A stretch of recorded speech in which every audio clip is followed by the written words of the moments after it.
உலக மக்கள் எல்லோருக்கும் வணக்கம். நான் உங்கள் ஜி கோபால் பேசுகிறேன். இன்றைக்கி நம்ம பேசக்கூடிய தலைப்பு ராகு கேது பயிற்சி. இந்த ராகு கேது பயிற்சி ஆகப்பட்டது 2023 அக்டோபர் மாதம் நடக்கவிருக்கிறது.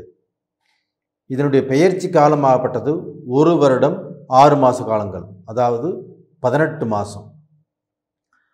இப்போ இந்த ராகு கேதுடைய பயிற்சி 18 மாதத்தில் முதல் 6 மாத காலங்கள் உங்களுடைய ராசிக்கு என்ன செய்யும், நீங்கள் எப்படி இருக்கணும், எதை செய்யக்கூடாது அப்படிங்கிறது தான் இந்த வீடியோவில் பார்க்க போகிறீங்க.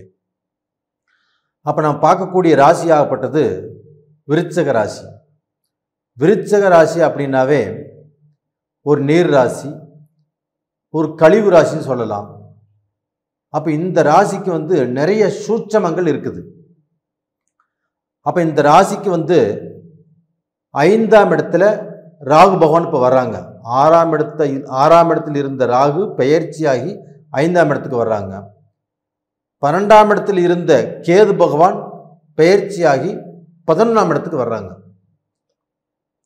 அப்போ 5, 11ஆம் இடத்தில் உங்களுக்கு ராகு கேதுகள் பெயர்ச்சியாகி இருக்கின்றன.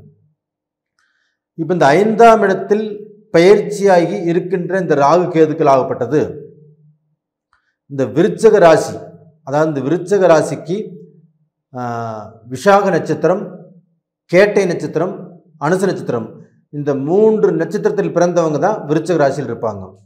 மோஸ்ட்லி பார்த்தீங்கன்னா இவங்களுக்கு குரு திசை நடக்கும், இல்லைன்னா சனி திசை நடக்கும், இல்லைன்னா புதன் திசை நடக்கும். இதே மீறி கேது திசை யாருக்காவது நடக்கும். அந்த கேது திசை நடந்தால் இவங்களுடைய ராசிக்கு நட்பு கிரகம் தான், ஒன்றும் தப்பு இல்லை. இவங்க ராசிக்கு உச்சம் பெறுகின்ற அந்த அந்தஸ்து இந்த ராகு கேதுக்களுக்கு இருக்குது. அப்போ அந்த கேது திசைங்கிறது பிரச்சனை இல்லை.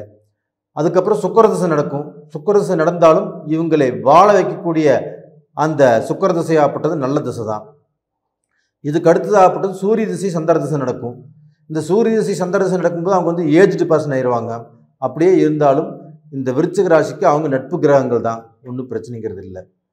ஆனால் அதே சமயத்தில் இந்த புதன் திசை நடக்குதுன்னா 8ஆம் இடத்து, அதாவது அஷ்டமாதிபதி திசை, அது நடக்கும்போது தான் நீங்கள் ரொம்ப கவனமாக இருக்கணும். அப்போ இந்த மாதிரி காலகட்டத்தில் உங்களுக்கு சூதாட்டத்தின் மேலே அதிகமான இன்ட்ரெஸ்ட் வரும். 5ஆம் இடத்துல ராகு போகும்போது நம்மளுக்கு சூதாட்டத்தின் மேலே அதிகமான இன்ட்ரெஸ்ட் வரும். ஸ்பெக்குலேஷன், அதாவது இப்போ ஒருத்தர் நம்புறது, அதே சமயத்தில் ஒருத்தர் நம்பி பணம் கொடுக்கறது, அதுபோக இன்டர்நெட்டில் நீங்கள் கேம் விளையாடுறது, அதுபோக நெட்டில் பார்க்க போனால் உங்களுக்கு காசு போட்டு இதை பார்க்க போனால் காசு நாம் பல மடங்கு ஆக்கிறது, இப்படி எது நினச்சாலும் அது உங்களுக்கு ஆபத்தாக முடிஞ்சிடும். அப்போ டோட்டலாக பார்த்தீங்கன்னா 1 ரூபா போட்டால் 10 ரூபா வருது, 10 ரூபா போட்டால் 100 ரூபா வருது. இப்படிங்கிற நீங்கள் கேம் விளையாண்டாலும் இந்த காலகட்டத்தில் இந்த சூதாட்டத்தில் உங்களுக்கு அதிகமான இன்ட்ரெஸ்டை இந்த 5ஆம் இடத்தில் இருக்கக்கூடிய இந்த ராகு பகவான் தூண்டிவிட்டு அதன் மூலியமாக ஏமாறச் செய்யும், ஏமாற்ற செய்யும். புரியுங்களா? அப்போ இந்த மாதிரி சமயத்தில் நீங்கள் ரொம்ப ஜாக்கிரதையாக இருக்கணும். இது போக உங்களுக்கு இந்த சூதாட்டத்தில் ஒரு நல்ல இன்ட்ரெஸ்ட்டை, ஒரு நல்ல ஒரு வருமானம் வருது, நீங்கள் நல்ல நிலைமைக்கு வந்துடலாம் அப்படின்னு தூண்டி விடுறவங்க உங்களுக்கு ஒரு சிலர் இருப்பாங்க. அவங்களுடைய பேச்சை கண்டிப்பாக நம்பாதீங்க.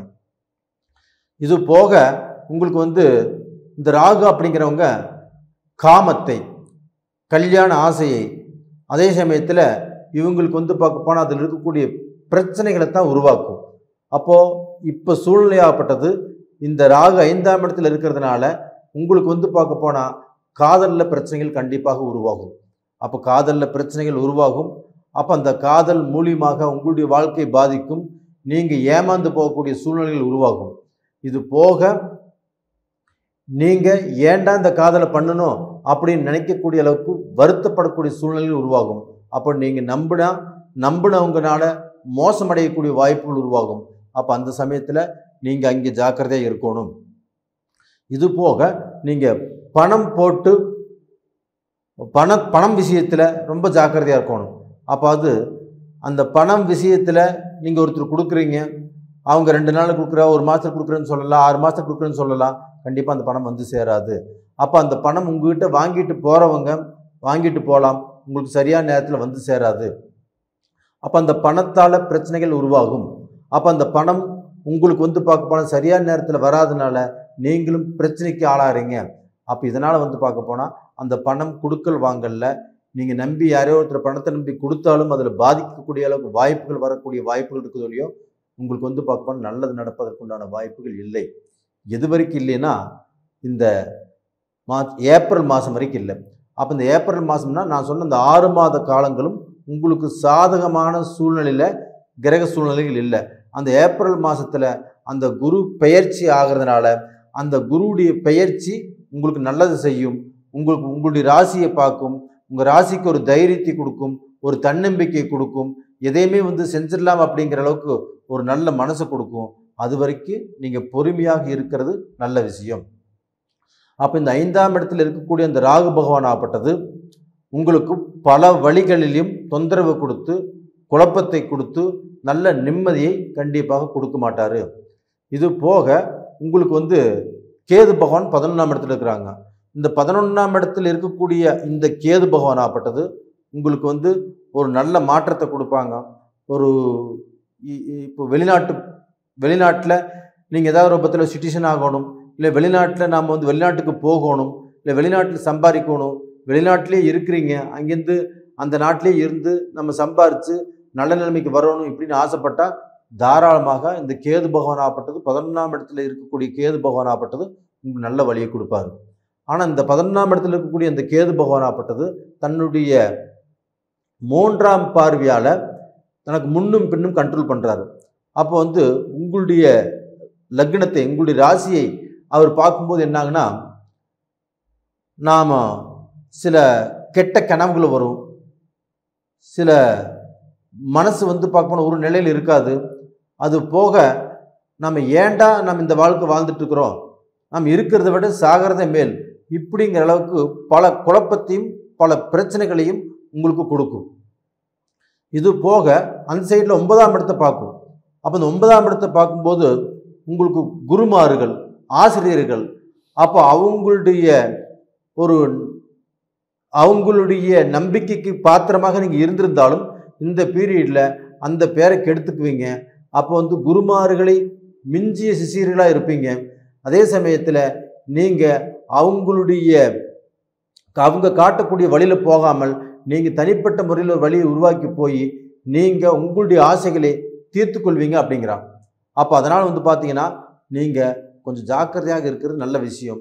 இது போக உங்களுடைய தாய் தகப்பனுக்கு அவங்களுடைய பேரை கெடுத்து அவங்களுடைய சுய கௌரவத்தை இழக்க செஞ்சு நீங்களும் உங்களுடைய வாழ்க்கையில் நல்ல நிலைமைக்கு வர முடியாமல் பல குழப்பங்களுக்கு ஆளாகி தன்னுடைய வாழ்க்கையில் நிரந்தரமாக ஒரு கெட்ட பேர் வாங்கி அந்த கெட்ட பேர்னால நீங்கள் தலையெடுக்க முடியாமல் ஆளாகக்கூடிய சூழ்நிலையில் இருக்குது.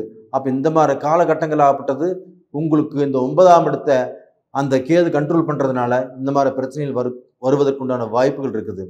ஆனால் இதில் வந்து இப்போ இந்த சனி பகவான் ஆகப்பட்டது உங்களுடைய ராசிக்கு 4ஆம் இடத்துல இருக்கிறதுனால இந்த சனி பகவான் ஆகப்பட்டது உங்களுக்கு தொழிலை கெடுக்காது. அதே சமயத்தில் உங்களுக்கு நெடுநாள் பிரச்சனைகள் எதுவாக இருந்தாலும் அதை தீர்த்து கொடுக்கும். அப்போ அந்த சனி பகவானால் உங்களுக்கு நல்லா இருக்குது. குரு பகவான் இருக்கக்கூடிய இடம் 6ஆம் இடம், அது சரியில்லை. அந்த குரு பகவான் ஏப்ரல் மாதத்தில் பயிற்சியாக போகிறாங்க. அப்போ அந்த குரு பகவான் பயிற்சியாகி 7ஆம் இடத்துக்கு வர்றதுனால உங்களுடைய ராசியை பார்க்குறாங்க. உங்களுடைய ராசியை பார்க்கறதுனால உங்களுக்கு நல்லது நடக்கும். அப்போ டோட்டலாக பார்த்தீங்கன்னா இந்த 6 மாத காலங்களும் நீங்கள் ரொம்பவுமே கண்ட்ரோலாக இருக்கிறது நல்ல விஷயம். இந்த மாதிரி சமயத்தில் தான் உங்களுக்கு வந்து பார்க்க போனால் அந்த நட்பு ஸ்தானத்தில் இருக்கிறவங்க உங்களுடைய வந்து பார்க்க போனால் அந்த நட்பை கண்டிப்பாக கெடுத்துக்குவாங்க. அவங்க வந்து பார்க்க போனால் நீங்கள் வந்து பார்க்க போனால் எந்த வழியில் போகக்கூடாது அந்த வழியில் காட்டுவாங்க. அது போக வந்து உங்களுடைய சிந்தனையை மாற்றக்கூடிய செயல்களை செய்வாங்க. அப்போ அதன் நம்பி நாம் செய்யும்போது நாமளும் மாட்டிக்கிறோம். இதனால் பார்த்தீங்கன்னா நட்புங்கிறது உங்களுக்கு ஆகாது. அந்த நட்பு மூலியமாக வரக்கூடிய பிரச்சனைகளை நீங்கள் எதிர்கொள்ளக்கூடிய சூழ்நிலையில் இருக்கிறதுனால அந்த நட்பு குறைச்சிக்கோங்க. ரெண்டாவது பார்த்தீங்கன்னா இந்த ராகு பகவான் ஆகப்பட்டது உங்களுக்கு ஏதாவது ரூபத்தில் ஒரு கெடுதலை கொண்டு வந்து கொடுக்கக்கூடிய சூழல் இருக்கிறதுனால நீங்கள் நட்பு விஷயத்தில் ஜாக்கிரதையாக இருங்க. அதுபோக வந்து பழக்க வழக்கத்தில் ஜாக்கிரதையாக இருங்க. பெண்கள் விஷயத்தில் ஜாக்கிரதையாக இருங்க. ரெண்டாவது ஃபைனான்ஸில் ஜாக்கிரதையாக இருங்க. இந்த மாதிரி விஷயத்தில் ஜாக்கிரதையாக இருந்தீங்கன்னா கண்டிப்பாக நீங்கள் தப்பிச்சுக்கலாம். அடுத்த குரு பயிற்சி வரும்போது இந்த இந்த பிரச்சனைகளில் இருந்து நீங்கள் விடுதலை ஆகி ஒரு நல்ல நிலைமைக்கு வருவீங்க. கண்டிப்பாக நேயர்களே, இந்த பதிவு உங்களுக்கு பிடிச்சிருக்குன்னு நினைக்கிறேன். பிடிச்சிருந்தா லைக் பண்ணுங்கள், சப்ஸ்கிரைப் பண்ணுங்கள், ஆல் அப்படிங்கிற பெல் பட்டனையும் ப்ரெஸ் பண்ணிக்கோங்க. உங்களுடைய ஜென்ம ஜாதகத்தில் நடக்கக்கூடிய அந்த தசா புத்திகள் என்ன தசை நடக்குதுன்னு பாருங்கள். மெயினாக வந்து உங்களுடைய ஜாதகத்துக்கு புதன் தசையினால் உங்களுக்கு வந்து ஏகப்பட்ட பிரச்சனைகளும் குழப்பங்களும் மனவேதனையும் சந்திக்கக்கூடிய அளவுக்கு வாய்ப்புகள் இருக்குது. இந்த புதன் தசையாகப்பட்டது உங்களுடைய ஜாதகத்தில் அந்த புதன் அமைந்த இடம் நல்ல இடமாக இருந்தால் பிரச்சனை இல்லை. அது வந்து பார்க்க போனால் உங்களுக்கு வந்து ஆகாத இடத்துல அமைஞ்சிருச்சுன்னா கண்டிப்பாக உங்களுக்கு வந்து பிரச்சனைகளை கண்டிப்பாக கொடுக்கும். அதனால் அந்த புதன் அப்படிங்கிற கிரகத்திலிருந்து தப்பிக்கிறதுக்கு பாருங்கள். அதனால் உங்களுடைய ஜாதகத்தில் புதன் தசை நடக்குதா அப்படின்னு பார்த்துக்கோங்க. பார்த்துட்டு நீங்கள் 2 நம்பர் ஃபோன் நம்பர் கொடுத்துருக்குறோம். அந்த ஃபோன் நம்பருக்கு கான்டாக்ட் பண்ணுங்கள், வாட்ஸ்அப் பண்ணுங்கள். உங்களிடமிருந்து விடைபெறுவது உங்களின் ஜி கோபால். நன்றி, வணக்கம்.